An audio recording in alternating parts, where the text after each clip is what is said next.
Hello and welcome to Play Pause Turn. In this podcast we discuss all things to do with TV, films, games and literature.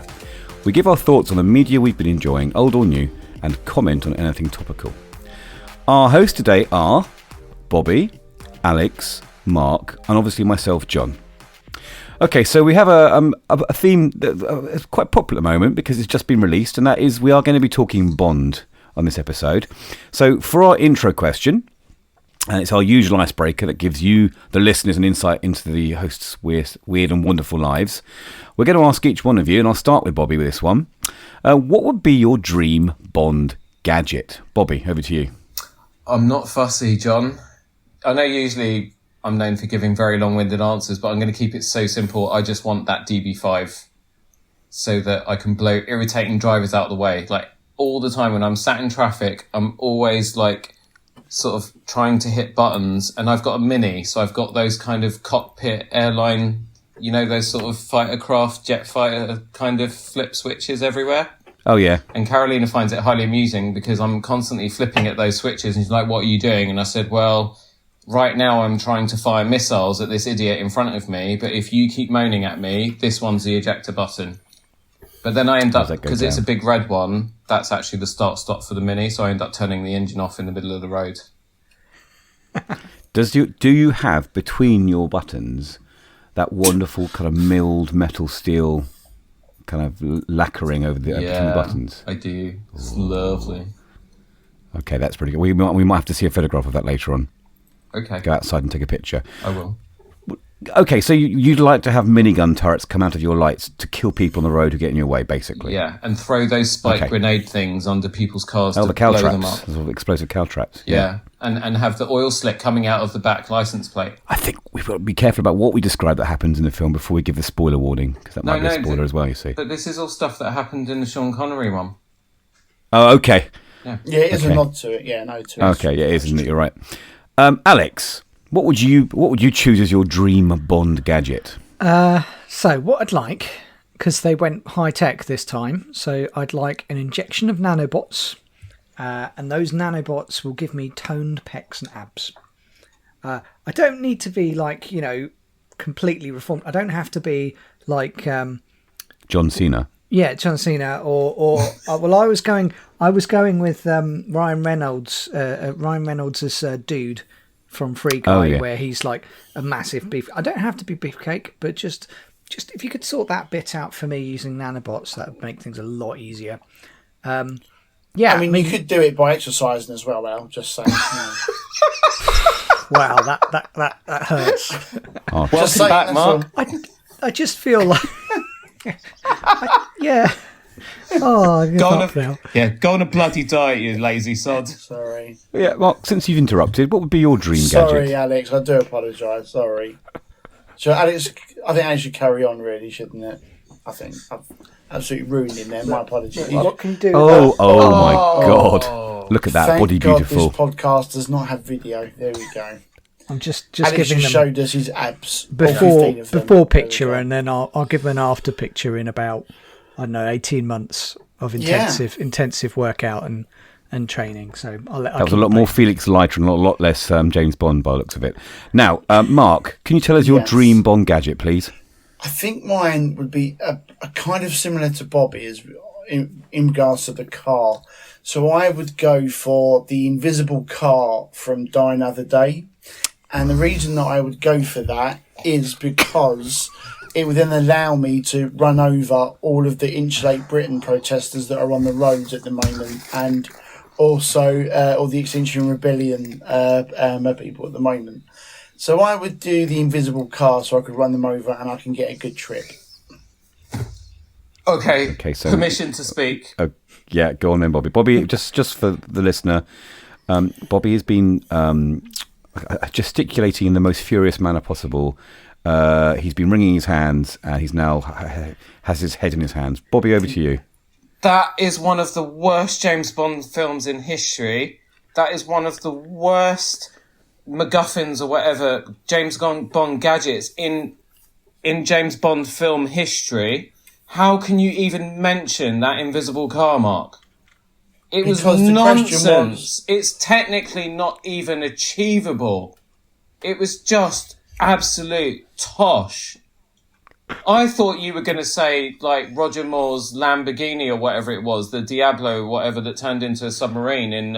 It's the Lotus Esprit. The Spy Who Loved Me, the Lotus Esprit. Thank you, John. The white one, yeah. Or you could have had anything, even the BMW 7 Series from flipping Tomorrow Never Dies with the Ericsson phone controlling it, but not the Aston Martin that turns invisible. What a load of... Sorry. Okay.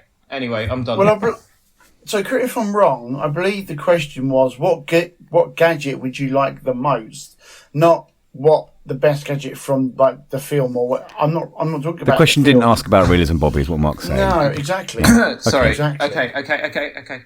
I can run over people without them knowing that. That's the attraction of it. Okay, look. If they're blocking my road, these Interstate Britain people, I can just run them over. Okay, podcast history here. Podcast history. Mark, I stand corrected. I apologise. And I'm sorry that I peed all over your dream Bond gadget.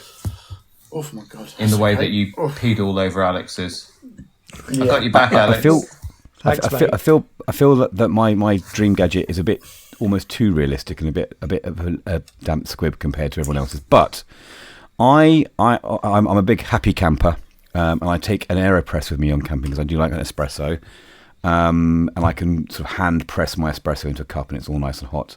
But I think James Bond needs, because he's always drinking vodka martinis, he needs like a sort of an AeroPress version of a vodka martini shaker, which attaches to his motorbike. So when he drives on these wild chases along cobblestones and jumps bridges and things, when he finishes his ride and takes his drink from the bike, it's all shaken and not stirred. So I think that'd be my dream Bond gadget. Clever. Although, again, it does make you think how often James Bond does drive whilst under the influence. He's always drinking in his films and then driving cars, isn't he? So, it's a bit, if you read the Ian Fleming Bond books, he drinks a whole lot more than he does in the films, especially the early books. Okay, so I'd like to imagine the reaction to each individual Bond to John Evans walking up to them with his AeroPress martini mixer thing, basically explaining the gadget to them. I think Daniel Craig would shove it up his butt. Excuse me, can I make you a drink? Sean Connery would beat you to death with it. Roger Moore would obviously raise an eyebrow. Timothy Dalton, I don't know actually, because I've never actually seen either of the Timothy Dalton Bond movies. I know. Well, we'll come on to that in a bit. Yeah. And then George Lazenby would just seem like a really nice guy, didn't he? He just seemed happy to be sort of doing it, so he'd probably buy it off you. Lottery. I would say, actually, I think John would make a good Q, actually. I think John would be a good Q. I could see John as Q. Okay. I cut a fine jib like Ben Whishaw, do I? Okay, that's very... But John would be I take that as a compliment. John would be more like out of... was it Lock, Stock? What's this for? Spanking Harry. What's this for, Q? Spanking Bond. Sorry, we'll keep it clean. I'm gonna come back to that later on when you accuse me of being filthy, Bobby. Okay. Okay. I think Bobby's been on the vodka martinis before the podcast. I think we need to move on. I think we need to move on here. Yes. So, as I said earlier on, we're going to be discussing Bond, and we're going to give our thoughts on the latest episode in the James Bond franchise, which is No Time to Die.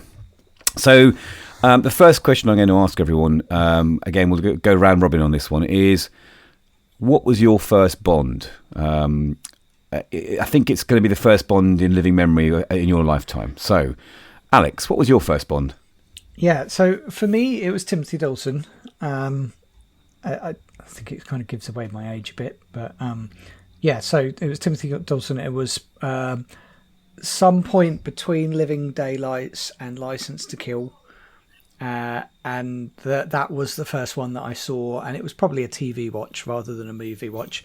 At the cinema, it was Pierce Brosnan in GoldenEye. So that was my first cinematic Bond, was Pierce Brosnan. And it's hard to believe, really, when you think about, like, now it's hard to think of Bond apart from Daniel Craig. So it's I think we'll talk about the Daniel Craig's career later on. Bobby, what was your first Bond experience? Roger Moore, I remember as a very, very small child because I had an uncle who had. Do you remember when people had VHS tapes? And but they would keep them in these sort of leather-bound book sort of looking cover things. Do you remember those? Yeah.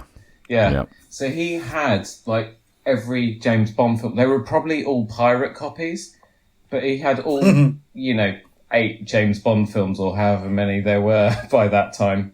And I particularly remember Moonraker as a little child because I used to watch a bootleg copy of Star Wars: A New Hope non-stop. But then Moonraker kind of caught my attention because of the space scenes with the lasers. Pew, pew, pew, pew. So any film that did that, I was like really into. But cinematically, Pierce Brosnan was my first proper Bond. So I was probably about 18, I think 18 or 19 when GoldenEye came out. I remember the BMW Z4. I had that as my screensaver in Windows 3.1 or whatever. And so really I would say Pierce Brosnan. And I owned every soundtrack to his films. And I had a Ford Fiesta Gear X, and I used to work near Brent Cross. And Tomorrow Never Dies is where that famous car park scene took place with the Germans, where with the BMW that he's controlling with the phone. That's right, yeah. So I used to go to HMV every lunchtime. But before that, I would do donuts in the car park, basically trying to reenact that whole thing in my little car. And also, final bit of trivia, if I may. So I was in IT, and I used to build computers back in the day. So I built. Terry Pratchett was one of my customers. I built a lot of the systems that he wrote a lot of the Discworld stuff on, and I used to do stuff for his daughter as well. And Eon Productions were one of my customers as well. So all the CGI effects that you see in The World Is Not Enough were done on systems that I built for Eon. That's a great bit of trivia. Good. There you go. Good call to fame. Nice. Are you in the credits in the film? No. Are you in the credits? Oh, you should be in the credits. That's a shame. Anyway. I have a it's a tangent, but this is so I have one. So Amy's dad worked on a number of Bond films, but he particularly mentions GoldenEye, the dam scene. Oh yeah, and he particularly mentions that because a lot of that was just built out of wood to look like a dam, and then they shot it. But yeah, that's with Sean Bean, isn't it? I think so. I think it is. Yeah. So so we've got. I think both of us have got a claim to fame there. Mark, tell me your early Bond. So my earliest Bond memory was actually Roger Moore, and you talked about the white Lamborghini that goes into the Lotus. Which one is that? Lotus Spy Love Me? Esprit. Is it? Yeah. Is that? Yeah. I'm pretty sure. So I can remember watching The Spy Love Me on the telly, very young. I think about maybe 7, and I had the toy as well. And I think it must have been a hand-me-down, because that film came out before I was born. So I must have got a hand-me-down toy. So I had the toy White Lotus with that as well. Then cinematically, I do remember both Living Daylights and License to Kill coming out, but they were both a bit old for me then, so I couldn't see them. So my first cinema, much like Alex and Bobby, was also GoldenEye as well, which is still one of my favourite Bond films. I think it really livened up Bond for me, I think, for the modern generation. So, first one physically in the cinema was definitely GoldenEye, but I did watch Spy Love Me and maybe Moonraker as well, actually. I do remember them two quite a lot before the Dalton films. And actually, I haven't got any trivia, but I do have an unpopular opinion. I think Timothy Dalton is a much better Bond than people give him credit for. No, I've always liked Timothy Dalton. I don't disagree with that. If you've read any of the books, particularly the ones that were written kind of around that sort of time, and even some of the ones that were written in the 90s, Dalton nails the character of Bond for me. But, he would do. I mean, Shakespearean actor went to the source material, and he basically tried to play it as close as possible. So I think Dalton did a great job, even though I haven't actually seen his films properly. He's excellent in Hot Fuzz as well. Yeah. They wanted Dalton in either the late 60s or early 70s, but he was deemed too young then as well. so Roger Moore got it. But they were looking at him after Connery. So yeah. Anyway, that's I interesting. digress. He must be very young then. My favourite, my first Bond in memory was obviously because they used to, but back in the olden days before we had streaming, they used to show a lot of films that were kind of very popular at Christmas. You got the Radio Times out and you'd search all the films that came out, and that's probably where Bobby, your uncle, recorded all his copies of Bond from. So I do remember a lot of Connery. Because obviously when I was a young whippersnapper, I was still looking at repeats of the Connery films. My first cinema going, I think, was Octopussy, which was a Roger Moore film, isn't it? And my dad was a big Bond fan, so it was he and I would go to the films, and my dad would always, unfortunately, fall asleep in films. He could not stay awake in films, no matter how good they were. The only film he did stay awake in was, ironically, Titanic. No idea. But I also remember watching George Lazenby and being very confused by it, because as a child you get used to just Sean Connery, and then George Lazenby comes in. I couldn't really cope with the change. You know how kids can't cope with change. It's only more recently that I've understood how it all works. But I think what really stands out for me, how I remember my Bonds, is actually the music. And so I do remember the music of on Her Majesty's Secret Service more than anything else, which actually is quite appropriate for this film coming up, isn't it, as well? Yes. And we'll talk about that later on. But yeah, I think really the Bond that I grew up with, in like the current, that was current to me at the time, was also Roger Moore.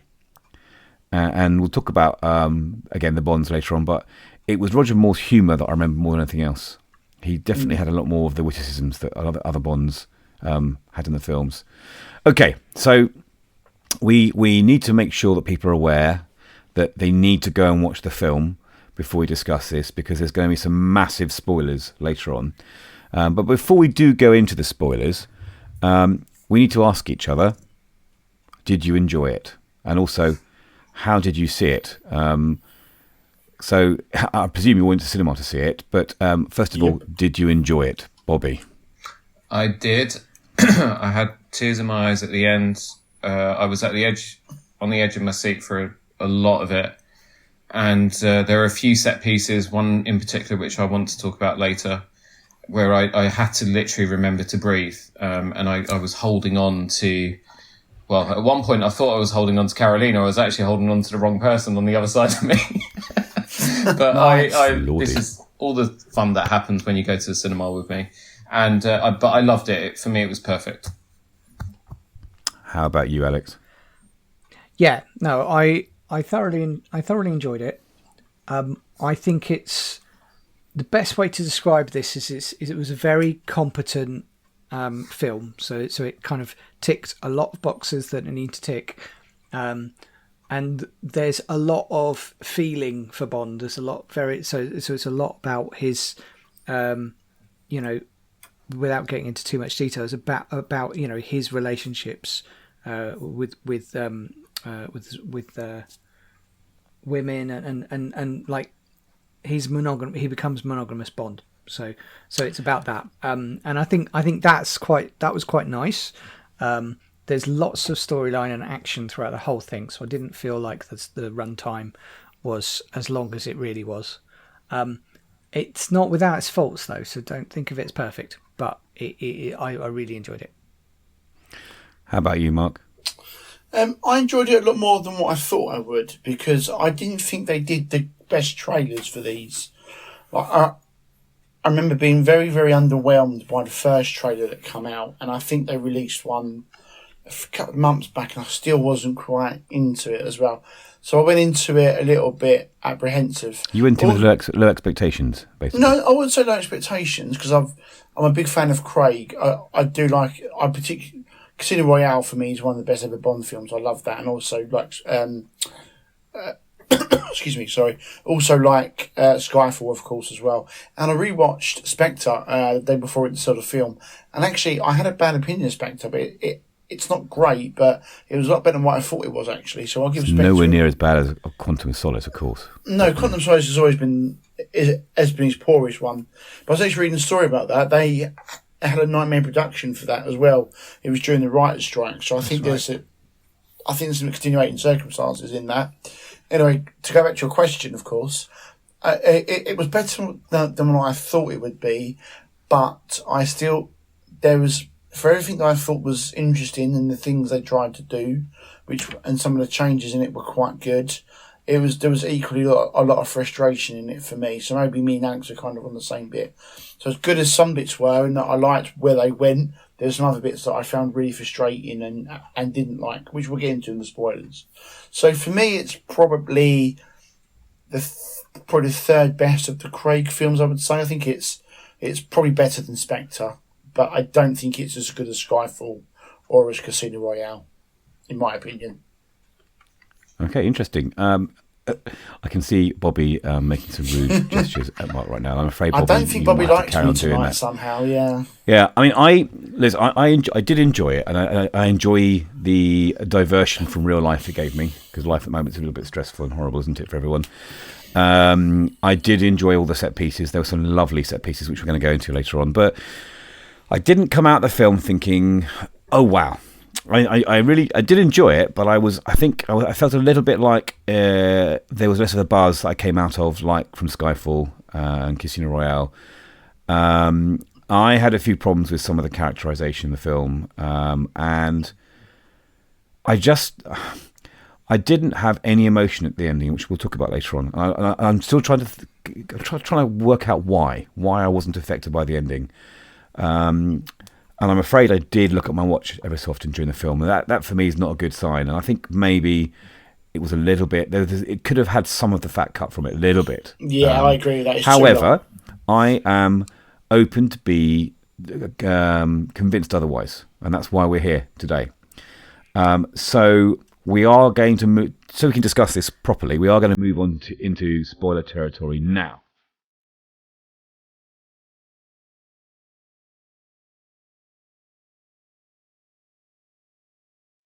So as I said before, if you haven't seen it yet, go and watch it. Before we move on, I would still recommend to people to go and see this film. Do you all agree? 100%. Yeah. For our listeners, if you haven't seen it. Yeah. 100%. So if you haven't seen it and you're trying to get an idea of whether to see it or not, it's a fascinating film. It's Daniel Craig's last film, so it is a must-see in that respect. But let's dig a bit deeper now, because Bond's not the only character in the film. We had some really interesting twists here. Here we go, spoilers now. We had some new agents, so let's hear our thoughts on the new agents in the film. Well, there's two. There's Nomi and Paloma. But there are other characters as well we can talk about. But Alex, tell me what you thought on the new agents. So. Super interesting to see new characters brought in, new agents brought in. I think it was really good performance by Lashana Lynch playing as Nomi. I think her introduction was really good. I think it's there's more to her than her just being in a club. You could see that she was working, and then. For the way that sort of Bond sort of goes, oh well, I thought you'd take something else off, and then all of a sudden it was just like back to business, which I thought was interesting. And yeah, honestly, she came across as really, really strong, quite independent for, I'd say, the first half of it. And then that disappears a bit later on, which is a bit of a shame. There's glimpses of it, but you could see that she could do well as an agent. She wouldn't hold up a film, but I could see her as an agent working really well. So yeah, I think she kind of very much did the job of what would happen if they'd moved on from James Bond and they had replaced him with someone else. And it was like, so I think in that respect, it worked really well. Apart from that, I didn't have massive feelings about her. I thought, very much a tick, came across very good, but she wasn't someone who, really got me sort of fascinated in like her backstory and things like that. I think maybe I was just focused on Bond and. Possibly a little too much Paloma, but that's different. Well, don't forget. I mean, Bond. One of Bond's major character flaws is he's very good at his job, but he's a bit of a maverick, a little bit has a little bit of disregard for MI6's property and everything else. So we can discuss this, but she seemed a bit more by the book. Yes, totally. I found that less fun. Yeah. Do you want to talk about Paloma? No, I'm going to leave Paloma to the other lads because I think that's enough for me. Bobby. So yeah, again, Nomi and Paloma being the two standouts of the new characters. I agree largely with a lot of what Alex said, and with Nomi, they had a chance to really make this female character, very strong black woman who has got this mantle and the 007 designation, which is the hallowed designation, it seems, from all the back and forth that you see between her and M and Bond as well. But then she does seem less capable than Bond, which was just a tiny bit jarring. I mean, I think like there was the big sort of battle kind of thing going on at the end, and there's a point where Bond pretty much takes over, right? She's not capable of holding off this army on her own, or even alongside him. It's like he almost sort of brushes her out of the way, and it's like, get on with it. So anyway, but then you've got Ana de Armas was like a breath of fresh air. It did actually, on reflection, she was great. She was very sassy, sexy. She looked amazing. The fighting was brilliant, and I loved the way that her and Bond played off each other. And they have that wonderful moment in that fight where there's a pause before the next horde of bad guys come, and he basically takes a couple of shot glasses, pours a couple drinks, they down them, and then they go again, kicking the crap out of everyone. It was great. I need to have my hand press, my AeroPress, just there, just available. It would have been quicker. He could have got 2 in there at least. God, okay. Product placement is one thing that I have not missed in the Bond series, John. Anyway, if anyone wants to buy John's AeroPress, Vodka Martini Press, Vodka Martini Press, I stand corrected. I will put links in the show notes on my show once I've run it through our lawyers, etc. Anyway, put it on Kickstarter, it'll be fine. Okay. But yeah, I mean, look, she looked amazing. She was amazing. Was she in it long enough? I think it was probably just right. It almost felt like in an action video game, in a storyline based game where you get characters that pop in and out for a certain level. That's kind of what it felt like. But I'd love to see that character again. I don't think we will, but I'd love to see it again. I'd love to see her again. I'd love to see her again. I'd love to see her again. Oh dear God! I hope a certain person's not listening to this. Have we broken Bobby? Is he in a loop now? I've gone wrong. Yeah. Where's Q when you need him? I agree with you. I mean, I did like Nomi. I liked having a different character in the films, and I think they could have made more of the interplay between them. Actually, a little bit more. She definitely wasn't the I can do everything Bond, was she? Like Bond is, which is a shame. But I think it's a difficult write. If you're a writer of this film, it's very, very hard because you've got to balance on one side whether do we make this like evident to the viewers that we're going to replace Bond with her in future films. You've got to be very careful. If you make that too obvious, I think that could become confusing and the speculation could go wild. But at the same time, you can't just sort of clone stamp another Bond in a skirt. So it must have been a really hard sell. You can see why they brought Phoebe Waller-Bridge in, because she did write some of the dialogue for both Nomi and for Paloma. I liked Paloma's messy female nature. A lot of media portrays capable women as being, yes, attractive and smart and efficient. And she kind of like, I've had 3 weeks training, and she kind of... It wasn't slapdash. She was very capable, but it was more like, yeah, whatevs, And it's a character that definitely had Phoebe Waller-Bridge's mark on her. Yeah. It's a more realistic female. And I like that. And I'm just really sad that we didn't have more of her in the film with her background and fleshing her out a little bit more, if that makes sense. Mark, give me your opinions. I think the Paloma character was, because Amazon have now bought MGM, haven't they, as well? So you're going to get the 00 cinematic universe now, aren't you? So for me, Paloma looked like a sort of like somewhat the MCU films do, or things that try and build things. Like Maria Hill and people like that, you mean? Yeah, they have little cameos, don't they? Yeah. And that sort of thing. I like character cameos, and I can totally see like a Paloma getting an Amazon original series, when after Amazon acquires MGM. So I think she was put in, as a nice little cameo, because obviously her and Daniel Craig worked together on Knives Out. Knives Out. Knives Out as which well. is a brilliant film you need to watch. Yeah, I saw that. I wasn't as enamoured with it as everyone else was, personally. I love that but film. I liked her in that. And she's a good actress. She was also in Blade Runner 2049 as well. Yeah. So, I liked her character. And the 3 weeks training is very Phoebe Waller-Bridge. But also, I liked that because it's plainly obvious that that's not true. Because the way she handled herself, like with her action, the fighting and the firing of the guns, she's obviously had more than 3 weeks training. So I think she was trying to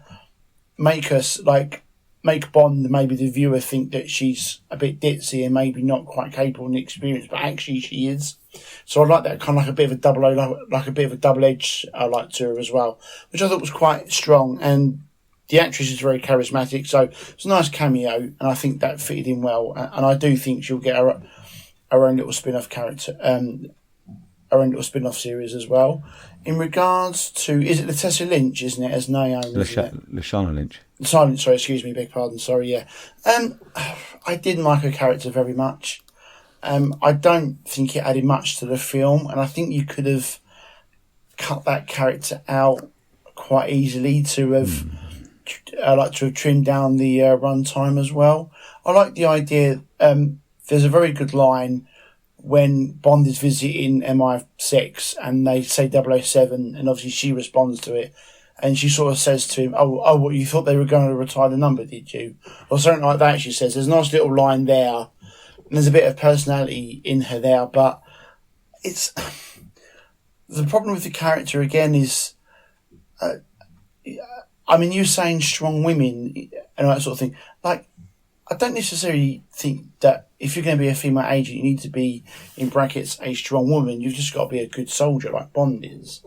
And I don't think she had any real chemistry with Daniel Craig at all. They didn't have any chemistry at all for me. And she doesn't get a chance really to really warm to the audience for me. So I don't think they wrote her to be the potential love interest of Bond. I think she's a bit more individual than that. No, I'm not saying that. No, and at no stage did I think she was either at all. But I want to talk about chemistry with her, like working as a partnership with Bond. Sure. So I don't think there was a lot of chemistry between the actors themselves. I didn't think it worked, and yeah, she was I know why the character was probably in there, because she's taken over the 007 sort of mantra, and that led to some good sort of banter between them. And also, she says at the end, when they're about to go into the final battle, she asks for the 007 number to be moved back to Bond as well, which was a nice sort of touch and adding more to her character. But she come off to me as too cold, and I think that's a problem with the writing and not the actress as well. I think she should have been given more a chance to be more, not warm, but she just come across to me as a bit unnecessary, and I think she needed to have more to really to be important. You think she's a bit two-dimensional and she needed a bit more depth? Yeah, a little bit, and and the fact that so in the scene, I'm sure we'll talk about in Cuba, she's got the scientist, then she loses him as well, and it makes her look. And what I didn't like about that is it makes her look not capable at the start as well. So she doesn't have a win at the start, So she loses the scientist to Bond. So automatically, she's straight away there. She's viewed or written as lesser than Bond already. And I don't think that helps the character either. If she captured the scientist, that shows the audience then that she's on a par with Bond, or could be, better than him as well. And she doesn't really get a chance to really outshine Bond at all. And I think that's a problem with the character as well. Bobby, do you have any thoughts on this? I do agree with. I was going to say a lot of what Mark's saying. A certain percentage of what Mark's saying that I will not be held to, telling you exactly what percentage. But I agree with some of what Mark's saying.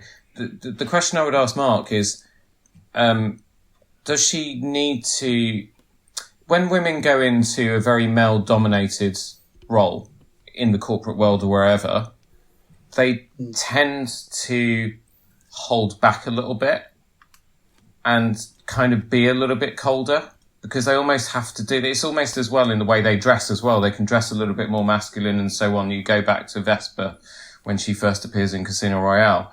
So I totally get what you're saying, because that was my natural reaction when I first saw her on screen. I was like, well, she's a bit of a bitch, isn't she? But then I kind of sort of understood why, trying to put myself in that position. The other point I want to make is that she's a new 007. She's only just inherited the mantle. So she's effectively not, and she actually says it when they first meet in Cuba or wherever it is. She got her 2 kills pretty quickly, not long ago. So she's effectively Bond at the beginning of Casino Royale. So maybe that's why she's not quite at his level then. That's why she's not quite at his level, because you've got a Bond here who's 5 years out of service, but he's got 15 years and God knows how many missions under his belt. So again, when you kind of think about it like that, I know we're talking about a fictional movie here, it's not real life, but I'm just trying to, just trying to, make you feel better about it. Folks. Yeah. So, maybe on a second viewing, have my voice in your head. The other point I want to make is just to correct. Yeah, maybe I need to see it again. Maybe. Yeah. I just quick factual correction. So the ownership status of MGM is that MGM owns half of the rights to Bond. The other half is owned by Barbara Broccoli and Michael G. Wilson. Amazon is buying MGM for about 8-9 billion quid. So what we will see is we will get more of the MGM back catalogue on Amazon, but Barbara and Michael have publicly stated that there isn't going to be any TV series or 007 multiverse nonsense and so on. They are trying to, that in terms of creative direction, which is what they're in charge of, they want to keep Bond as it is. So there isn't going to be, if they can help it, there's not going to be a female Bond. There's not going to be any of the other stuff that's been talked about as well. They want to just try and keep Bond to what it is. Obviously, I think we might see it. I think they'll get squeezed out though. I can't see that being sustainable. Them two in charge of it, because they'll just get taken over with the ownership and the money as well. Well, I think the law would say differently.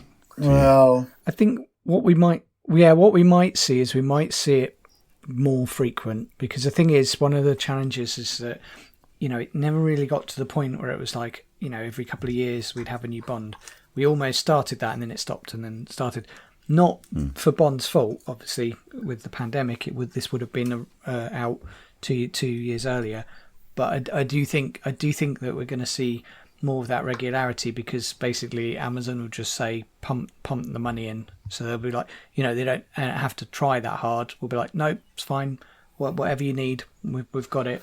What can we do to prepare that for 2024? Oh, okay, right. Let's greenlight that then. So I think that will help. Go back a little bit to Naomi. I think if you looked at her character, it ticks all of the boxes technically.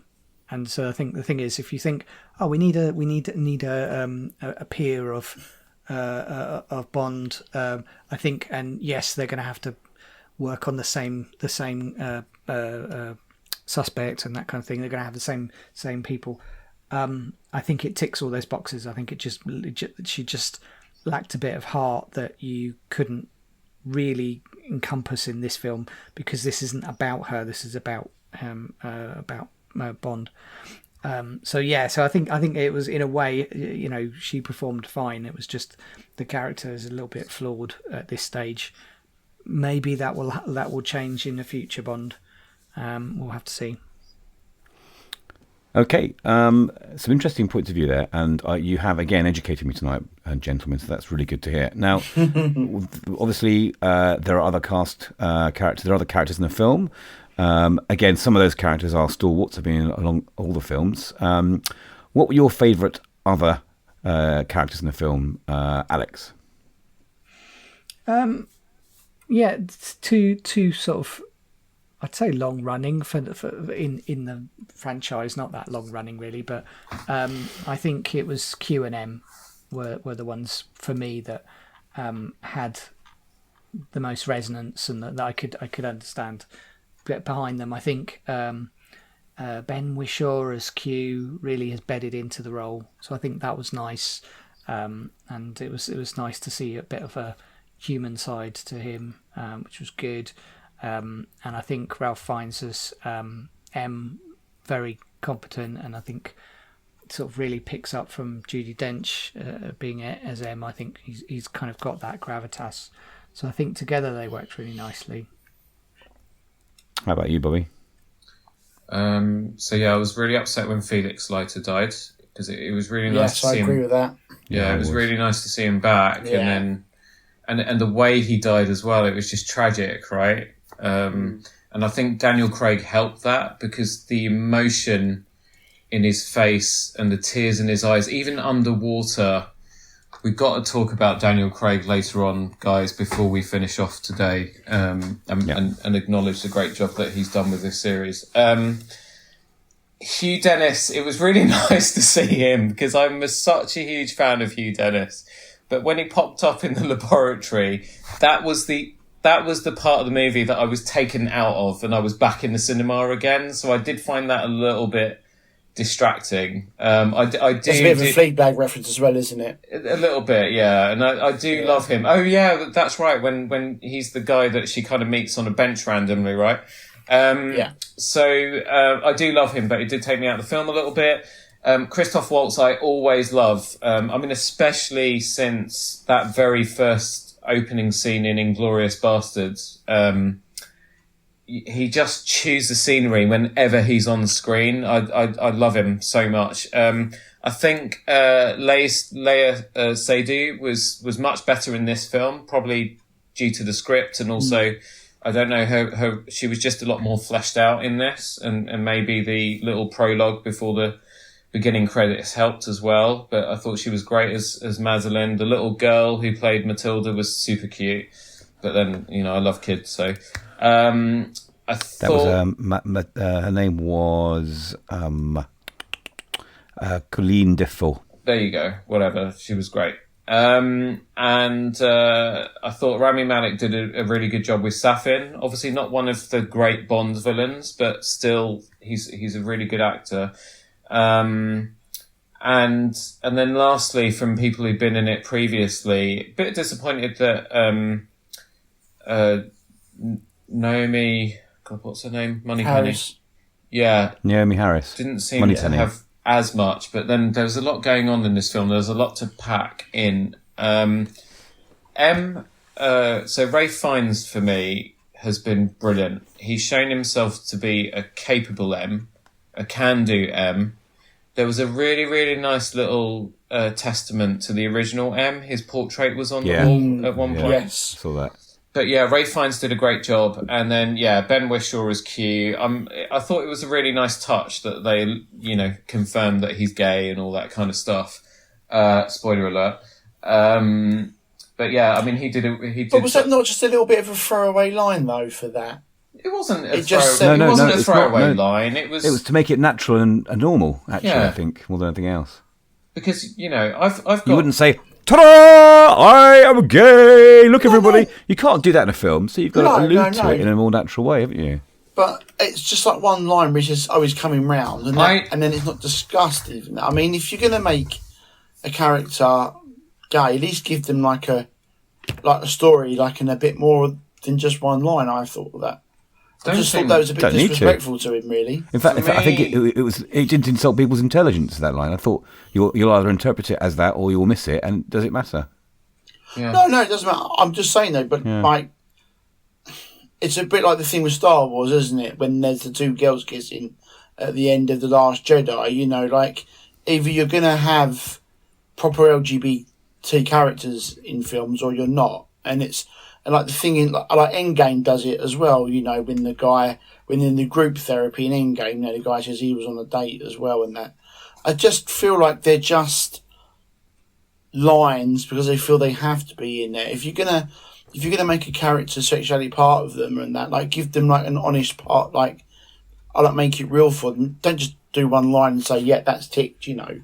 I think it gives a disservice to that character who's saying it as well. Yeah, but then you could swing it around the other way, Mark, and say that if you had done any more with it, it would have been a disservice to the audience. And if you look at any great writer that teaches the craft of movie writing or script writing, the one thing they say is don't show, don't tell. Yeah, exactly. That's it. Maybe. Yeah. I found it quite natural because I've got a few gay clients, and often I don't know that. Like, when I start working with them, they don't blatantly tell me they're gay, right? It's maybe a little reference or something at some point, and it could be the first time I see them, it could be the fifth time I see them. With some of my clients, I've worked with. There's one actually I've worked with for 15 years. I only just realised about last week actually. And it was just something very, very subtle, very similar to what happened in that film, that kind of gave it away for me when I was at his house recently. And so for me, that didn't jar me as much as the kiss at the end of Rise of Skywalker. That for me was a bit more contrived, and I thought was a bit more sort of disrespectful. You know, if they were going to write gay characters, whatever, then they should have just done it properly. Yeah, I think they're just trying to be representative. And I think also the thing is, we have to remember that the film's not about Q. There isn't a storyline behind that. Exactly. If there was, then we would delve into it. And in fact, I think there's more of Q in these more recent films than there ever was in the previous films, where they would cart Desmond Llewellyn out and here is a gadget. Oh, Bond, don't touch that, and then off he would go again in his flying machine somewhere and appear later on. I think the Q to me almost feels like one of the characters from Spooks, the TV series Spooks, that's sort of in the central information centre that pops up now and then, but isn't really a character we explore too much. Mark, do you have anything else you want to add to this? The only thing I was just going to say is I just thought that Rami Malek as Safin, again, for a film that's 2 hours 40 or whatever it was, 2 hours 50. Again, he just doesn't get enough time to be, like, truly menacing. And the sort of the problem with the line with Q is that they talk about the fact that all his family were killed in that, but we're just told that, But then he saves, what's Bond's girl called? Madeline. Yeah, Madeline. He saves Madeline, doesn't he? Like, he takes pity on her at the start, we find that out. And then there's a bit at the end where he says to Bond, you can go now, but I've got to keep Madeline. So I don't know if Safin was supposed to have some kind of, like, love for her, or, like, because he saved her, he has some kind of, like, saviour complex with her. And that, I think it's a replacement family for him, Mark. I think. Yeah, like, that wasn't really I just thought he needed a bit more to be truly menacing, and he wasn't. Yeah, sorry, Bob, I'll be 1 second before you jump in as well. Like, at the start, we see him obviously, like, execute the mother, but then we don't see him really engage anymore after that in physical activity. And I don't know, I just thought he needed to be more menacing. Bobby's screaming to come in, so I'll let him come in now. So, Mark, you might have missed it, but there's a key scene when she goes to see her new patient, and it's him, right? Yes. And he talks about the fact that when you take someone's life, it binds you to them, and when you save someone's life, it binds you to them. So that hopefully covers off what you were just moaning about. Maybe. He didn't really need to be in it any more than he was, because there are a lot of other kind of key moving parts in this, like Blofeld, who's very much tied, because again, like Alex was probably about to butt in and say as well, is that this is not about Safin. This film is about Bond. This is his last outing, right? Yeah, yes, but like for these sort of films to work, you've got to have a good, credible villain as well. Yeah, I agree with that. Okay. I agree with that. I wasn't going to say that, Bobby. I was going to just say that was my wee break scene when she meets him for the first time and they have that therapy session. I was like, no, I've got to go. Right. So I missed it. Sorry, guys. Oh, that's good. That's good. Can I just say, I think I damaged my bladder because I went and did what I never do, and I had a massive Pepsi Max or whatever at the start, mixed with cherry Coke, so that Carolina wouldn't share it. She hates cherry Coke. She hates Coke. And then about 30 minutes in, I needed to go. Cross-legged, dancing around, I needed to go. But I held out. Why didn't you go before the film? Because I didn't think about it. God, it's like talking also, to the kids I don't like public school. toilets. Like when if I'm not really desperate to go, then I can't go when there's other people around. Like my system just shuts down and holds it all in. So I wouldn't have been able to go anyway. No, give it I a go. can only go. I think we need to move on from in Bobby's bladder habits, personally. I can only go in public when I'm cross-legged dancing around on the floor, like desperate to go. Okay. But I held it in the whole way, even up until the James Bond will return bit at the very end. Spoiler alert. Sorry about that. Anyway, carry on. Sorry. I'll just say one more thing before we move on. I want to just add my voice to the Felix fan club and say I knew he was going to die. Cause I thought if you're going to bring him back, there's got to be a reason why. So I kind of guessed he was going to snuff it. But that was a shame. So I really like the character, and I'm a massive Jeffrey Wright fan as well. So that was a shame. But, it was a good sort of finish to the character. But, yeah, big fan. You've pretty much covered what I was going to say. Sorry. But, yeah, no, it's not at all. Not at all. It's great that we are, great minds and all that. But I just want to add that I just really was not a fan, whether there was enough of him or not, of Rami Malek's performance. I wasn't convinced by him at all. He was a little bit low key. I liked the way he looked. His outfits were pretty interesting. But, his name was stupid. It was just an anagram of Lucifer. For goodness sake. I just thought he was one of the worst Bond villains we've ever had. I was very disappointed by Rami Malek's a good actor, and I guess it's how he's directed and written, but it didn't strike me as a standout performance, which is a real shame. Anyway, speaking of things that were stood out, how did the whole premise of the film hold up? Okay, were you convinced by the plot? Were you surprised by the twists and turns, Alex? So, I think there was a good mix of far-fetched exposition with the nanobots. There was obviously the action was the clear reason you go and see the film. There was plenty of consequence, which was good. So I think in all those areas it ticked boxes. I just found it really predictable, and I think that's what it surprised me, because I wasn't surprised at any real point throughout the film. There was enough leading up, and there was enough clues to explain what was going to happen at every single point. And I just didn't feel like I didn't see that coming, so I was really disappointed by that, because normally I just watch this stuff and I don't really pay that much attention, and then a double cross happens, and then I go, I wasn't expecting that, but practically every single time it was like, yeah, well, he's going to double cross, and that's not true. Logan's character was very Logan's going to double cross. And then it was like, no, Madeline's not quite your friend. I know that this is more complicated than that. And the whole thing of, hang on, you've introduced nanobots. Well, that's got to happen. And then it was like, well, how's it going to end? And I was like, I know how it's going to end. And so I unfortunately that was one of the few things that kind of was a bit of a disappointment for me, but I don't think they could have done anything about it. I just feel like I'd almost got myself resigned to the fact that, this is what I can see what's going to happen, and so therefore I watch the film kind of spotting all these things out. It's normally what I tell my wife off for, actually, Amy, because she's normally the one that's at sort of certain point throughout the film, she's like, yeah, I know it's going to end, and then I'm like, damn it, you've ruined it now. And then at the end, I have to ask her, and she's like, yep, that's what I thought. And you're like, how did you know? And she's like, well, there's this little thing. And I'm like, oh, damn it. So, yeah, this time I was doing what my wife normally does. I'm going to chip in here, Alex. Actually, we'll put my four-penny thing because I'm with you. I was really annoyed about the little. I don't know if you spotted it when the doors closed on Madeline and the train, and Bond said, "Right, piss off. You've turned on me."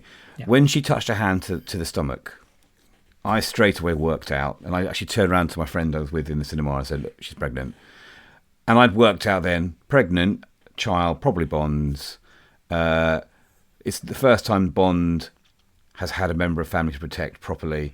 He's going to protect her. He's probably going to give his life up for her. Oh, No Time to Die. There's the name of the film. He's probably going to die at the end. So for me, I'd worked out the ending like you when she got on the train. And I think that's probably why emotionally I found the ending a bit less affecting because I was prepared for it. I was actually much more upset about Felix Leiter dying than Bond, I have to say. I don't know why. It was a shock. Yeah, I mean, the bots, it was a shock. But yeah, the bots, I mean, they're the MacGuffin of the film, aren't they? Every film has its MacGuffin and it's the bots. And I'm fine with that. And you've got to have a sort of a world-destroying, reason, whether it's a nuclear bomb or a submarine with nuclear missiles. I did keep thinking throughout the film, why don't they just use the bots to cure world's diseases? If they can kill people, why can't they, turn it into Bacter or something like that? Little Star Wars reference for you. Yeah. Howie, what are your thoughts, Bobby, on that? Do you disagree or agree with us? Alex, Alex's thoughts kind of reminded me of the fact, got me thinking that No Time to Die is basically like a leaving do. If you imagine a work leaving do, you know how a work leaving do is going to go, right? And at some point they're going to play your boss's greatest hits and relive his greatest triumphs and all that kind of stuff.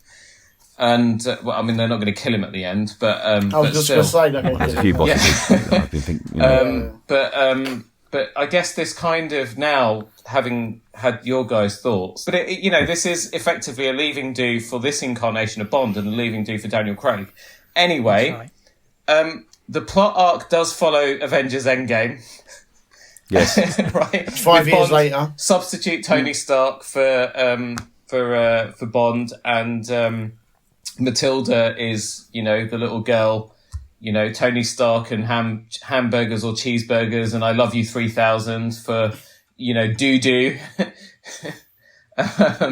So, in the same way that the other, I think Skyfall, had a bit of Home Alone at the end, and, they've been, other people have, and critics have actually picked up on the similarities between, plot lines. I mean, Casino Royale, this whole series has been basically a sort of almost mirror image of the Dark Knight trilogy, which is what they wanted, the producers, in the first place. It was like, do for Bond what Nolan did for Batman, was the brief. But anyway, at the beginning, in Italy, that you just start hearing the strands from On Her Majesty's Secret Service, the Louis Armstrong track. And as soon as I heard the first notes from that song, I was just like, they're not going to kill her because that's what they did to Diana Rigg. So they're going to kill him. He ain't making this out. He ain't making it out of this alive. The irony of we have all the time in the world. Yeah, that's basically. Right. That didn't for me, that didn't take away from the emotional impact that I personally felt at the very end of it, especially when they had the big staircase fight, and it started off almost like it looked like it was going to be like the Atomic Blonde staircase fight, which was almost one. Well, it was cut in such a way so that it looked like a one shot. But I mean, that was a bit like. Sorry, Bobby. And Daredevil. That reminded me a bit like Daredevil. Daredevil, exactly, yeah. But the difference being that Daredevil was a proper one shot. Kudos, Marvel, best bit of thing you did on TV. So there was that. What else in my notes? I'm not going to talk about Star Trek. That was a stupid note. No, I cried my eyes out when Spock died in Star Trek 2. So no, I can empathise that completely. I still haven't seen that film.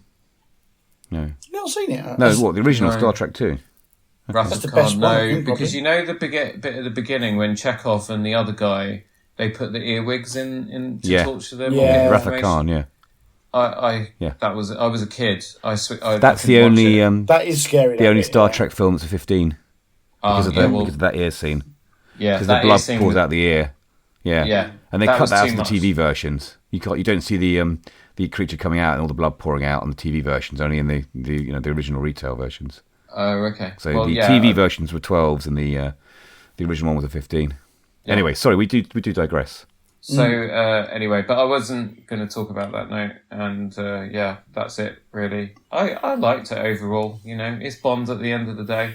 Yeah. It was sad, Bond, but Mark, any thoughts? No, I'll probably go with the guys in respect. There wasn't a lot of twists in it. A bit. I mean, the Yank guy who betrayed Felix. That was Logan. a little. I didn't really see that happening, so I give him to that. I did feel during the film that Bond was going to die, but even at the end, I have to say it was impactful on him as well. Like there was. yeah, it was pretty impactful on him. He had a load of missiles rain down on his head. No.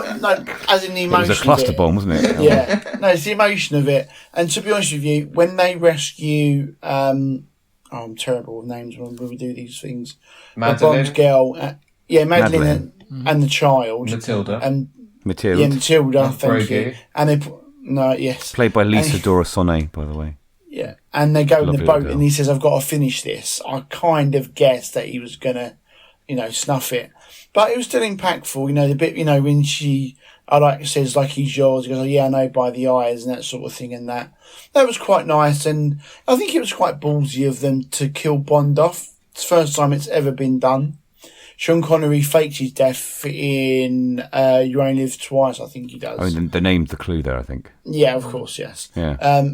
So I think it is quite ballsy to do it, and it does open. There's a big question now of what's next, and maybe we can talk about that as our last sort of topic as well. So it wasn't surprising that he died, but it was still quite impactful for me. The only thing I didn't feel that they explained it that well was, the scientist who gets captured at the start. The idea is that he works for Safin and he double crosses Spectre. Obruchev. Yeah, Veldo Obruchev, his name is. Played and by I only- David Denkik. Yeah, and I think it's Denchik. I got that really was just kind of reading Wikipedia after as well. I did think that was quite explained or why he was working for Safin, and that was a little bit confusing for me. I don't think they explained that well, but it's a small thing. But No, I just disagree, Mark. It was very clear. do you? Yeah. It was a basically double agent. They thought he was working for Blofeld, but actually he double crossed Blofeld and switched the DNA bomb so that only Bond survives. And the idea was to get rid of completely. Yes, Spectre. rid of all the Spectre. Yeah. Oh, So yeah, that was a a twist I didn't see, and I quite like that little twist. Yeah. I thought the death of Blofeld as well was very nothing as well, considering that they had wrestled for the rights to that character for so long, and then Christopher Waltz is in Spectre a bit, he's in this even less, and then just killed off Blofeld very quickly. I feel Blofeld in both films was a bit wasted, really. I feel Again, not a film about Blofeld, it's a film about no, Bond. I know, but I just want to see more of him though. I get that he's not. Yeah. It's not the Blofeld film, or the Naomi film. I get that as well, but we talked about. Again, it's 2 hours 40, and I just think there's a lot more you could have cut out of it to focus more on the villains. Really, I would have liked a bit more of that, freshen them out. But there wasn't much surprises, and it is a Bond film. But the ending was impactful. I'll give them that. And they tried different things with Bond's character. Having a child, him being a bit more vulnerable. The fact that he gets rid of, the woman at the start because he thinks that she's betrayed him. Yeah, they did try different things. I'll give them credit for that, definitely. Let's talk about the film style, because I think we're on safer ground here, and specifically the cinematography and the soundtrack. What were your thoughts, Alex? Yeah, no, I loved it. I mean, it's just the production levels was just so high on Bond that I think it really delivered really well. And the thing is, the more you realise when you look through some of the older Bonds as well, is they are like picture postcards for that area. So they really make that wherever that is, whether it's Mexico, whether it's Italy this time, or Norway even, they just make it pop and absolutely just make you kind of in awe of that area. Go, oh, I really want to go there, and they do that so well. So yeah, I thought it was really well done, and I think that's why I enjoyed the film so much, was because, I couldn't really fault it for any of that. It was just so well polished, so even if I had flaws in bits and bobs around characters and plot and stuff, it's just a joy to watch and a joy to listen to as well with the soundtrack. So I just, honestly, it made it so enjoyable for me. So yeah, top notch. How about you, Bobby? Yeah, it was all brilliant. The sound editing I want to pick on in particular is absolutely fantastic. So I need to look up who the sound editing supervisor was, see if I can track him down. But I mention that in particular because we watched the previous 4 films over the last week to get ready for this, and the editing on Quantum of Solace was awful. The sound editing on Quantum of Solace was terrible. I don't know what went. I know that film had its problems. Writer's strike. They started filming without a fully formed script, etc., etc. But still, when it came to the polishing of that movie, I don't understand what went wrong there. Sound editing was terrible. But on this, stark contrast, absolutely first class. I'm a massive Billie Eilish fan. Her first album, was my soundtrack last year or the year before. I listened to that girl non-stop. She's brilliant. I love everything her and her brother have ever written. And this Bond theme was right on point. Again, I think Quantum of Solace, Alicia Keys and Jack White are 2 of my favourite artists, but I have no idea what the bloody hell they were thinking when they did that theme song. It was quite jarring, but then they really picked it up when they got Adele in to do Skyfall. I really like Sam Smith's thing that he did for Spectre, but this was brilliant. No Time to Die, Billie Eilish knocks it out of the park. Probably in my top 5 all-time Bond themes. Be nice to know your guys' kind of top Bond theme tunes, so maybe we'll quickly talk about that before we finish up today. I do like that they seem to still use a lot more practical effects and less CGI, because the Pierce Brosnan one's got a bit too CGI towards it. Not the one that I was involved with, but anything after that, especially the Invisible Car one. And obviously the fact that Daniel Craig again is still, he was probably knocking 50 when they started filming this, but it's been documented. Spectre, he was carrying a very severe knee injury for that film, but he still went ahead and did as much of the stunt work as he could feasibly do, and it seemed that he was doing the same here. And again, that stairwell fight near the end, it was breathtaking. It was heart-stopping for me. I literally, the whole cinema, everyone stopped cheering and stopped what they were doing during that scene. I was just quickly glancing around at everyone. Everyone was riveted. Best action sequence of the entire series. Very reminiscent. I had that same whoop feeling that I got in The Mandalorian when we had Luke Skywalker finally turn up and scythe through all those droids with his green lightsaber. And it, props to John. Oh God, what's his name? John Kerry Kerry Joji Fukunaga, the director who directed True Detective, and that first series of True Detective with Vince Vaughn and Matthew McConaughey was absolutely brilliant. I love the way that was shot, the cinematography, everything. Woody Harrelson, sorry, you're right. Vince Vaughn was the second season. And he translated that to this. This was a beautiful, possibly the most beautiful Bond movie of the entire series. First American director for a Bond movie as well. Yeah. Just thought I'd put that out there. How about you, Mark? The cinematography didn't do much for me, and I don't think that's actually a bad thing, because I think because as Bob was saying, this is like a Bond film. It's tying up loose ends of the whole. Because the whole, the whole Craig era. I think if you had more stylized shots and that sort of thing that you get in Skyfall, for example. So John Logan obviously does that.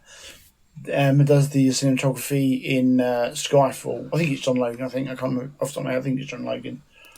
Or it's more stylized in Skyfall. But I think the idea is because there's so much going on, there's so much plot as well. I think if you had too many shots like that, I think it'd be distracting. So I can see why they kind of downplayed that. director of photography, the DOP for this film. It's Roger. Linus Sandgren, actually. Oh, it's not John Lynch. It's Roger Deakins I'm talking about. Sorry for Skyfalls. Excuse me. So in Skyfall, there's a lot of really great shots. You know, when he goes to the casino and all that, and when he fights the assassins, there's a lot of different shots in there that look very iconically Bond. And there wasn't any of those shots in this for me, but I think that was the idea because there's just so much to get through as well. I think it was that. I've been listening to the soundtrack actually. Hans Zimmer's never done a bad soundtrack, so I really like Hans Zimmer. Obviously, he was really good in the Dark Knight trilogy as well. He does a really good soundtrack here as well, so I've enjoyed listening to that. So yeah, it was absolutely fine. I think the Billie Eilish song has grown on me. When I first heard it, I didn't like it at all. It's grown on me, but it's certainly not in my top 5 or anything like that. I think it's average, the theme song. I'm with you, Mark. I whilst writing my notes for tonight's podcast, I sat and listened to the soundtrack twice.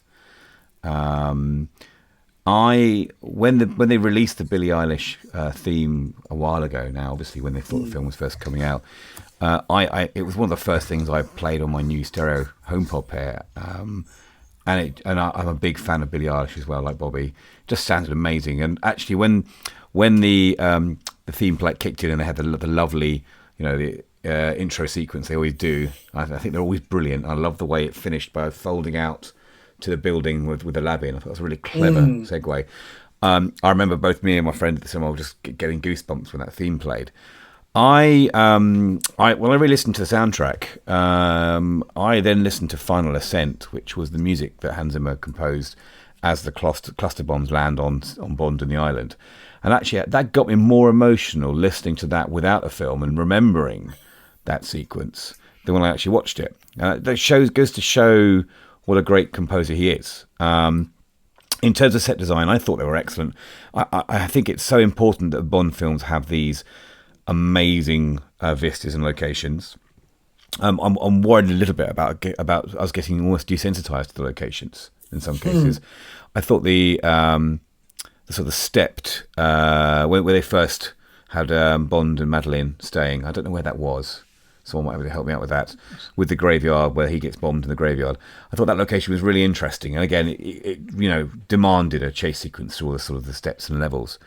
So yes, I also really liked the idea of Safin's Island Fortress being in this old bunker. It was an interesting idea how he converted the doors, the bay doors, to Zen gardens. I thought that was really cool. Yes, I can't fault the film for the design. Now, what I think people should be doing right now at this stage of the podcast is getting into their nice overstuffed chair, opening the top of their wooden globe that converts into a drinks cabinet, getting a nice single malt scotch out and some ice, maybe put on their smoking jackets, and we're going to sit down and we're going to listen to Bobby talk about the clothing and style of Bond. That's what we're going to call it, the Roberto Revilla Hour. Alex is going for a pee break.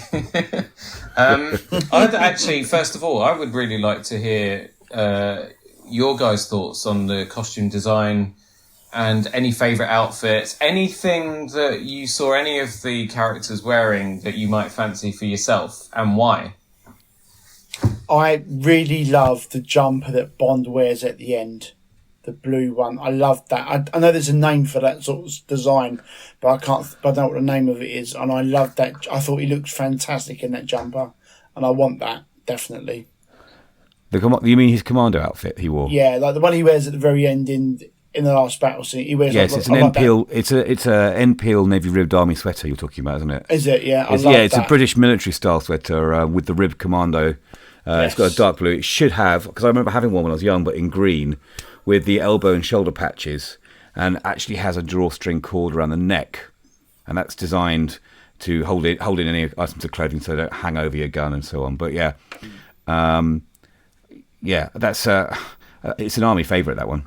Anyway, so do carry on, Mark. Yeah, no, I want that sweater and I want the combat trousers as well. What am I saying I want? I'll just go make them. Well, they're Enpeel. They're also Enpeel combat trousers, actually. Yeah. Belstaff, by the way, Mark, if you like that style of sweater, Belstaff do that very kind of military type thing with the shoulder patches and so on as well. So you could check Belstaff out. Can I just interject here about this design? So the combat trousers and the jumper were both made by the N-Peel, the label N.Peel, together with the movie's costume designer. Now, the costume designer for the Bond for No Time to Die was Sutarat and Lalab, who is also the costume designer for the new Obi-Wan Kenobi series. That's interesting.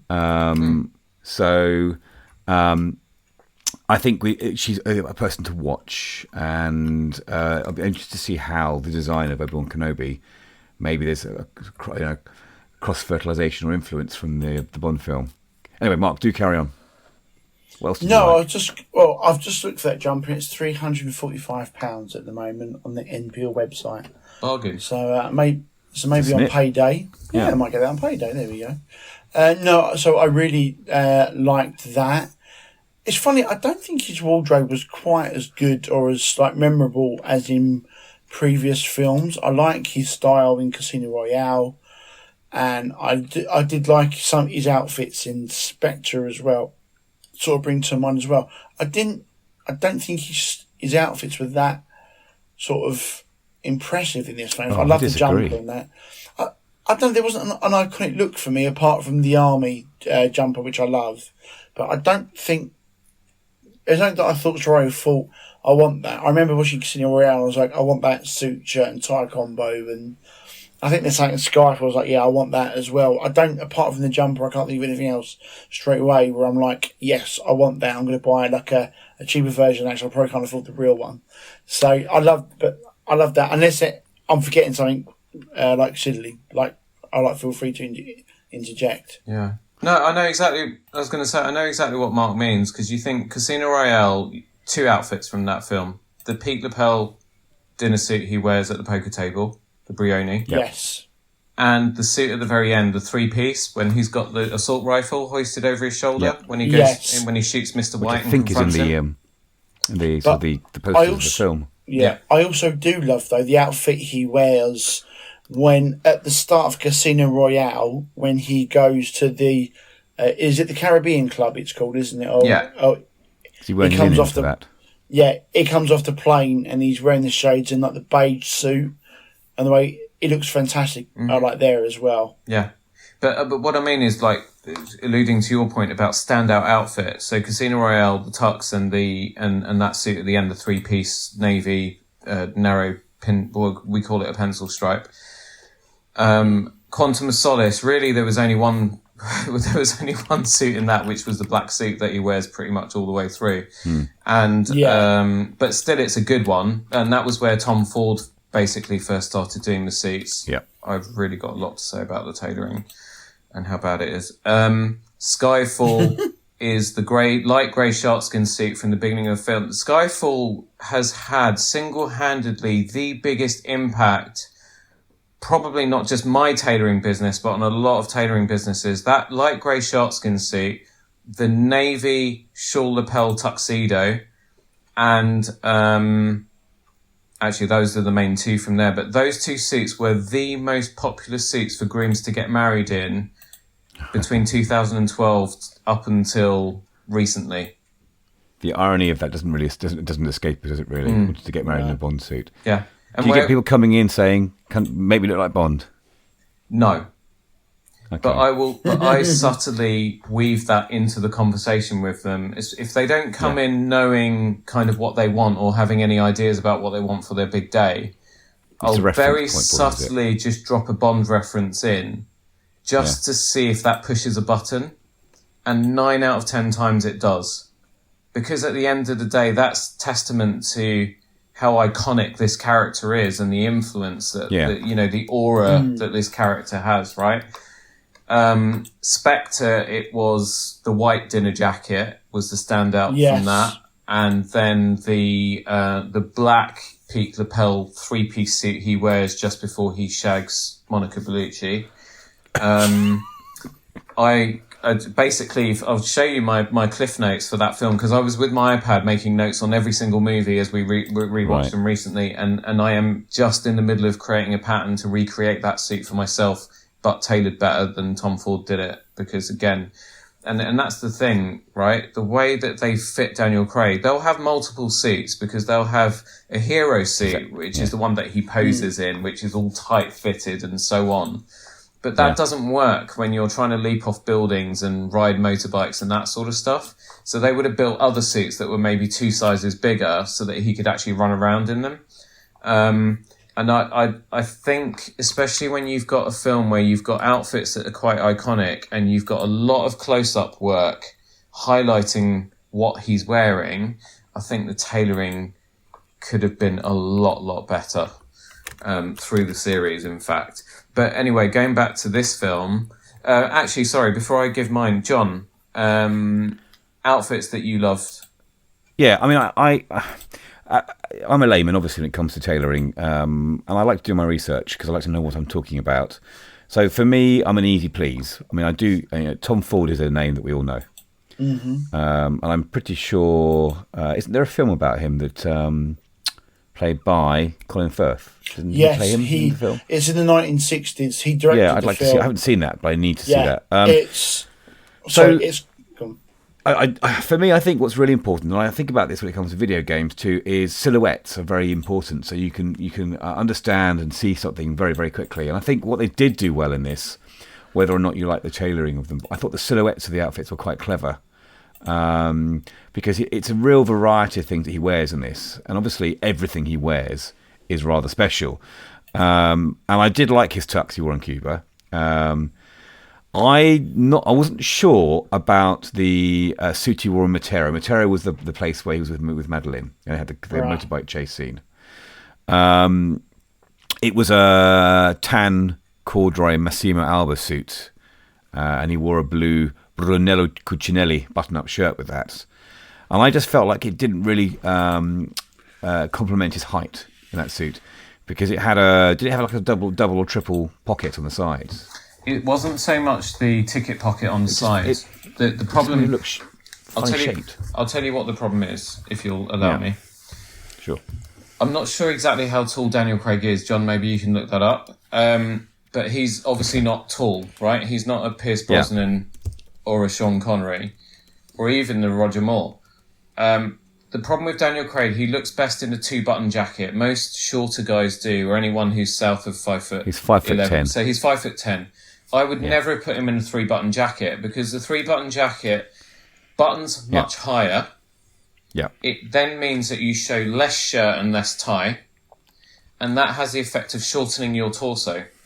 So So an actor who can pull off a 3-button jacket is someone like Bill Nighy. He's very tall. He's got that very rakish kind of figure. So tall, slim guys can pull off a 3-button coat. Short guys, not so much. If any of my clients are listening, Panny Lucas, I'm so sorry, because these guys, I have clients that don't buy anything but 3-button, and I have advised them against it over many, many years. But, they like what they like, and that's what I'm there to do sometimes. But that's the reason why that was jarring for you. It wasn't actually the ticket pocket. It was actually the fact it was 3-button. That should have been a 2-button jacket.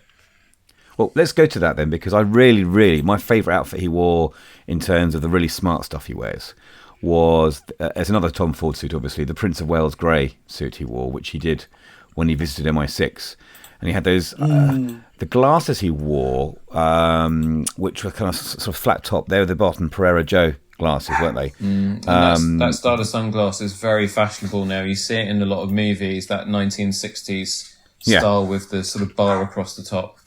They're almost thug life glasses, aren't they? You look at them from a distance. That sort of meme that people bandy about. But I thought he looked really good in that. And that was, for me, the classic Bond look. Well, this is very, very sort of typical of Bond. However, and I know Mark liked the commando jumper we talked about earlier on. There's a scene where he goes to the garage where the Aston Martin is, the V8 garage, and he's wearing this amazing outfit, which it has a wax jacket, which is a Rogue Territory. It's the waxed Ridgeline supply jacket. I really, really wanted that jacket. I have a wax jacket which it's nowhere near the pedigree and cost that this jacket is. About £300, which actually is quite reasonable, actually, for a Bond outfit, really. I was going to say, I'm going to go online and order one now if I can. I can send you the link, Bobby. I've already got it. It's nothing. But it's made of American canvas, so it's obviously one of those materials that get better and better with wear, and you'll know that, Bobby, from all the fabrics you look at. But he wore it with the collar pushed up, and I always wear jackets with the collar pushed up because I'm a bit self-conscious about collars being pushed down. Maybe it's my shoulder line, I don't know, or the shape and size of my head. But I wanted that. As soon as I saw that, I wanted that. So for me, that was my standout outfit. And obviously, he's wearing his in all of his scenes here, and I think they're probably a sponsor. He's wearing his Omega Seamaster. The wonderful Bond watch, which in this case I think was the one with the EMP device built into it, wasn't it? Yeah, that's right. Yeah. I was a little bit confused by that when he used it to EMP a door, but then his earpiece still worked, which is as close to his watch as his door. I digress. I think you're right, Mark, in that there was a less kind of standout, kind of amazing outfits, but I think because he's in his twilight years as Bond, I think they pulled off kind of the look, and I really the metrosexual in me also liked his outfit on the boat, in his jaunty sort of hot pants shorts, his fishing outfit, because again, probably expensive stuff here. He's wearing different sunglasses and he's got a spear gun, and that's very Bond, isn't it? The look of him. I think that's almost a homage to Connery again in that scene. Anyway, I digress. We're going to get to Bobby in a second. Alex? I can't go into anywhere near the detail that you've gone into, really. Honestly, they were really... It's like classically stylish fare, really. Loved Paloma's cocktail dress. Yeah. I realised that they chose that for that specific reason, and it worked so well. But it's just such a iconic shot. So I thoroughly enjoyed that, and I think maybe like you, John, I just ended up watching a lot of it, going, "Oh, he looks good in that. Oh, yeah. I think I want that." And then, but I think the problem, what I really need, and this is where maybe John can help, or Bobby is probably Bobby, I'd imagine. Well, yeah, probably Bobby would be better. Is kind of like, how do I do that without? Sorry, not Bobby. Roberto. Roberto, yes. Bobby. How do I get that without spending the big bucks? What are the tricks? What's the high street alternative? You mean? Yeah, well, for me, I think it's not necessarily high street, but it's like do less of this and more of this, and I think that's that. I'm not going to be able to be Daniel Craig, so but there's clearly going to be areas where it's like, Alex, you just don't have the figure. Don't wear those tight shorts. You've got good legs, but it's not good enough. Keep them away and focus. How tall are you, Alex? How I'm tall short. Are you? I'm so no triple button look for you. Half. Yeah. No you triple really, button. Alex? Yeah, I am. Tom Cruise. You didn't feel 5'6.5" to me. Oh, hold on. When have you met? We met. What did we see? A while back. We went and saw Harley Quinn. Films? That's it. Oh, yes. Yeah, that was good. Yeah. I mean, John's done a lot of homework, so well done. I mean, for me, it was really funny because when the first trailer came out, I started to get people asking me about, he's wearing a sort of linen suit and a dark blue shirt in one scene where he jumps off a bridge in the trailer. What is it? And I was just like, it's not a linen suit. You can tell from the way it creases. But it's similarly in the opening scene of Casino Royale where it's black and white and he's beating the bejesus out of that guy to get his first kill in the bathroom. And everyone was asking me about that suit, and I was just like, dude, it's a linen suit. You can tell from the way it creases. But yeah, that was a needle-cooled suit. And I actually quite liked it. And I thought it was really, really appropriate because this is Bond in retirement, right? Yeah. And he's knocking on 50, if not early 50s by this stage. I don't know how they've aged him, what age they put him in the film, but we'll go by Daniel Craig's age in real life. And... I thought it was good. It's not my cup of tea, but but it worked. The two standout outfits for me in this film, though, were the tux he wore in Cuba, and props to Alex for mentioning Anna de Armas's cocktail dress, because it was absolutely fantastic. Best Bond girl dress since Eva Green's purple dress in Casino Royale when she makes that entrance. But that tux, for me, finally usurps. I'm really, really sorry. Bailey has decided to make his traditional podcast entrance. Sorry, Bobby. I thought that was the sound of Alex slurping when we're talking about Paloma's dress. But it's actually your dog, is it? Okay, fair enough. Alex is getting a lot of stick. But that tux usurps the Skyfall tux finally for me. And to make the point, yesterday I did a wedding fitting, and we were talking about the Skyfall tux a couple months ago. And yesterday he came in to actually have his fitting and select fabric and everything, and we actually switched it to the No Time to Die tux. But that tux rocks for me. For my wedding, I copied the Casino Royale tux. Yeah. I copied it as closely as I could, and that's what I got married in. I do need to get a new tux, and I will be copying that one. Black, shawl lapelled, nice structured shoulder, black all the way through. It's the Tom Ford Atticus tuxedo jacket and trousers. I don't care what Tom Ford it is. It's nonsense. Tom Ford stuff falls apart after 5 minutes anyway. I don't care. Come and see me. It's true. I just want to show you guys this before we just move on to the last bits and bobs. Do you have a? This is very special to me. Can you see it? I'm just Omega. Yeah. Guys and girls, I'm holding up my Omega. It's the Casino Royale limited edition Seamaster with the gun barrel instead of the Seamaster waves in the face, and it has a little 007 sweep hand, one of 10,007. I got that in 2017, I think. Worked my butt off for it, but that is one of my treasured Bond possessions. Very nice. And it has appreciated in value, I have to say. So it's good. So just whilst we're discussing time, a nice little segue there. So we know, because Alex has just let us know that Daniel Craig is 53. There is an official website that has the kind of the biography of Bond, and his character's listed date of birth is April the 13th, 1968. So this is only actually a real, literally weeks away from Daniel Craig's actual birth. But also April the 13th is a nod, because that was the release of Ian Fleming, the date of Ian Fleming's original Casino Royale novel. So we're looking at, as you say, about 53. Which, as you said before, is pretty impressive. I mean, I think when you've got to consider that No Time to Die was originally meant to start in 2020, not 2021. So he would have been somewhere between 51 and 52.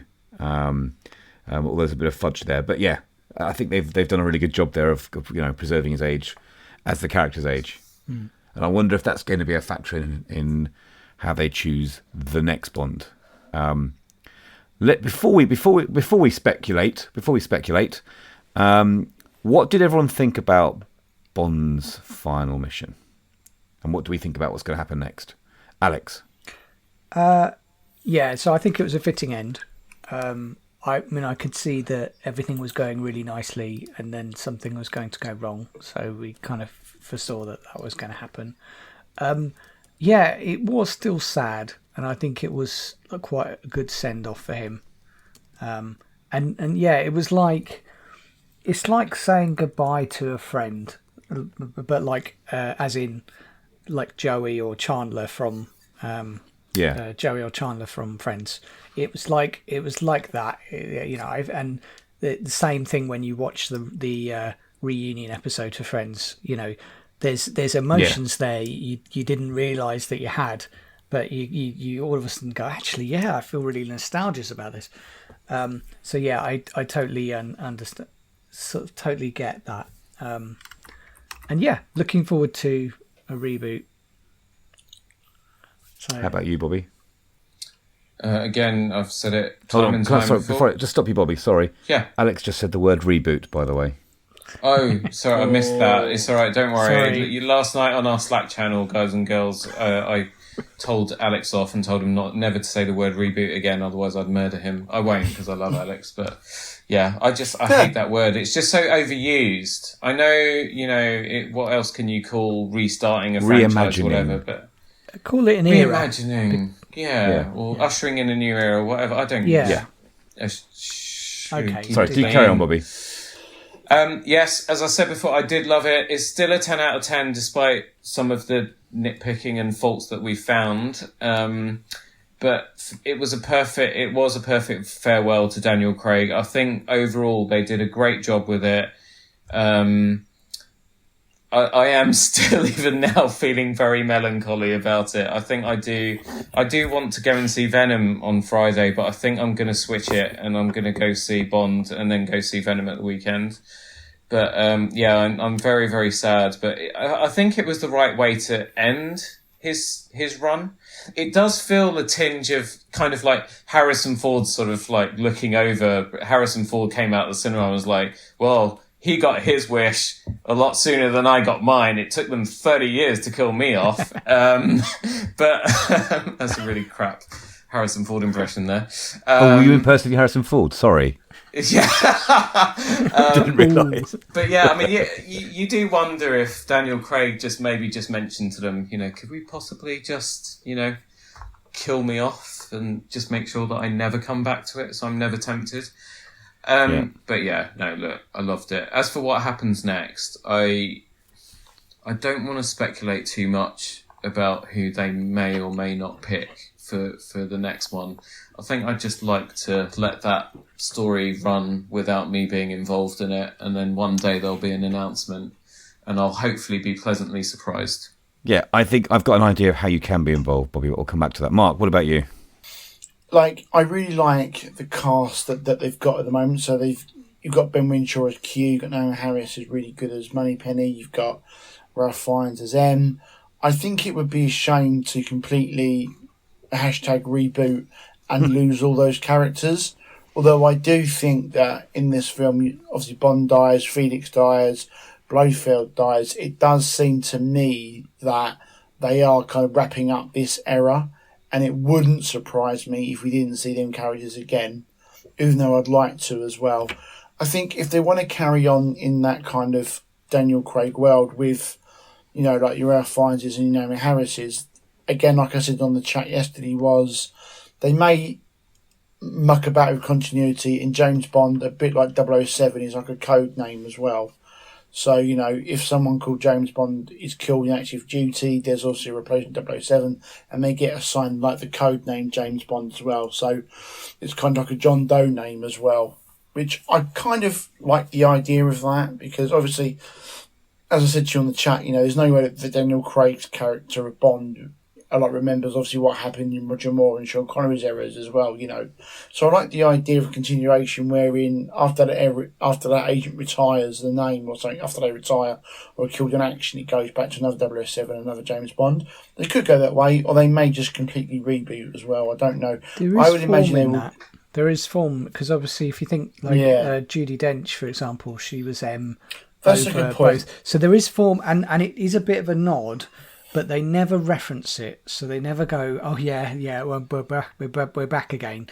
They always play it absolutely straight. Just get on with it, don't they? Yeah, yeah. Because I remember when Casino Royale came out, and I remember that the director, who is Martin Campbell, who also directed Goldeneye, and he said, "We know that putting Judi Dench in Casino Royale is mucking up the continuity a bit, but we don't care. We just love her so much as them. We wanted her to carry on." That's right. So there is a prescription for that, yeah, and I agree. Bob, you want to come in? I was just going to say, no, it's not going to happen. They killed that, and the producers have said that as well with Skyfall, because we see his parents' grave. They give a little bit more of his backstory and so on and so forth, and then you get more of that fleshed out in Spectre with the whole Blofeld connection and so on. So you can't.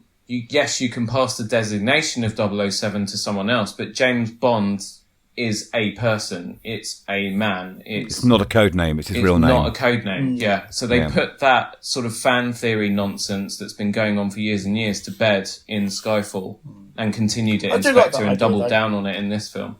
But yeah, I do like that idea. But, yeah, I think personally, I agree with you that it was a good ending for Daniel Craig, the actor, and how his Bond is addressed.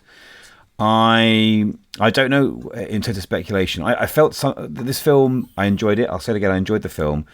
I felt it was quite a different Bond to the other films. This Family Man Bond, and I don't know whether that held with me very much. My Bond is a Bond who is a loner who kind of works through life on his own and survives. He's a survivor. Yeah.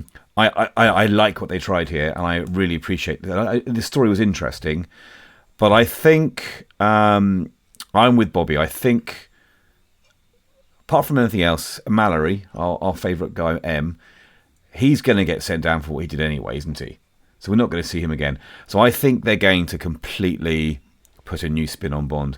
Now, this is the first time in the Bond series, and we know Craig is our oldest Bond. He's been around with us the longest, 15 years. In fact, Daniel Craig was established as Bond 8 weeks before the introduction of YouTube. That shows you how long we've had Bond here.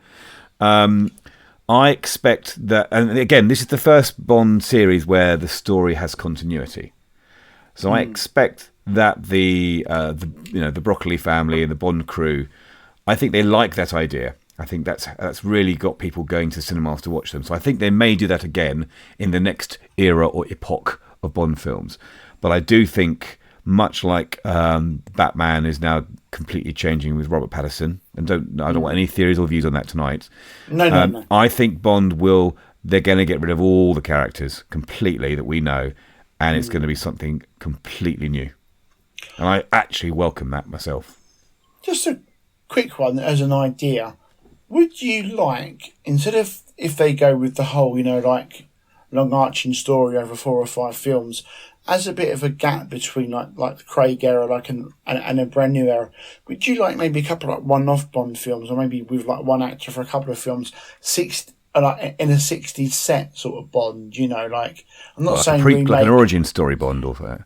Yeah. How would you manage that with all the backstory that we already have? Well, I'm just saying that you would put Bond because Sebastian Faulks, didn't he? He wrote a few Bonds in the style of Ian Fleming, didn't he? I know he did a few of those. I'm just wondering, maybe you kind of branch it out a bit. Instead of it being like modern day, you could do like a 60s, like Cold War, like set Bond, or maybe you make it, something like that. Well, maybe. I think the nearest thing we're going to get that could possibly happen, and again, knowing what Bobby said earlier on about the Broccoli estate and how they want to keep Bond in his style, the nearest we could have would be Charlie Higson's young Bond novels. They may be a possibility as a way of, much like Marvel and Disney do, of just kind of cherry picking themes and storylines from it. They may bring that into a Bond story, maybe a younger Bond, but I still think they've got a successful, popular franchise here, and I think especially with the way people react and comment online. I know we shouldn't kowtow to the trolls in that respect. I just think they're going to stick with what makes the money, what makes it success, what has the good marketing, the good kudos. So they're going to carry on a very similar vein, but potentially with different actors and different star characters. Now, we're running very long here, but that's not a problem. Well, our final comments here, which should be fairly quick looking at our script here. After watching the film, and I know you're going to go and see it again, boys, is Daniel Craig your favourite Bond? Bobby? Absolutely. He became my favourite during the first 7 minutes of Casino Royale. That bathroom fight where he smashes that guy's head into the sink. I was like, this is my guy. This is my tribe. I love this guy. Alex, how about you? Yeah, absolutely. Yeah, I mean, I was thinking when am I going to go and watch it again? Actually, because I think it is something I want to see again in the cinema before I see it again and on the small screen. So, how about you, Mark? I like Craig, and I think this series has been really good, and I think he has done something different with it, and I do like him a lot. I'd say he's probably in my top 3, but he just can't beat Connery. He's just too good. He's he's perfect. I can't believe anyone will ever beat Connery. And well, for me, Connery would be number one. I think Connery's Bond's quite problematic right now. He's essentially a casual rapist, so I think you've got to be very careful about. Just got to be very careful about that. I know what you mean. Forget the misogyny. That is a load of. I know we don't swear on this podcast. Yeah. That is a load of old nonsense. Okay. It's complete. I absolutely love Daniel Craig, and he has been ever since he stepped out of the water in those yellow flannel hot pants. And that was it for me. If a man can carry off that style with panache and still look sexy, then he is the Bond. And I think, again, the only person to be able to do that before Mark is probably Sean Connery, who's my second favourite Bond, despite the problematic past.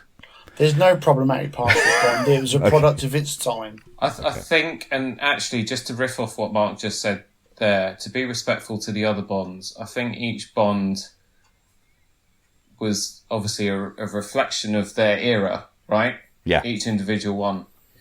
And if you think about, if you had each actor at his prime today, could he have stepped into this role now?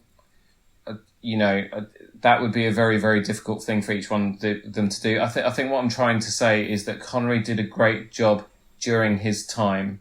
Roger Moore did a fantastic job during his time, put his mark and his stamp on it. Timothy Dalton, I wish we'd seen more of than just two films. And, Pierce Brosnan, again, brilliant. The last one was not his fault. No. And Daniel Craig has been great. But, I think when you take all the elements together and the fact that this is the first Bond we've had an overarching theme. We have had stunt and action sequences that have surpassed anything that has gone on before. And we've had an actor whose face we have, for the most part, not always, but for the most part, and certainly more than any other actor, seen his face on screen most of the time, whatever was going on. I think you've got to take your hat off to Daniel Craig, and he edges it for me. Connery is a legend, but, Daniel Craig, just well done, and especially with this last one, I've got nothing more to say. The next time my wife is at Tri-Yoga or Bikram or wherever it is, and she's showering with your wife when you guys are back in London, I'll be sure to try and get a message passed over.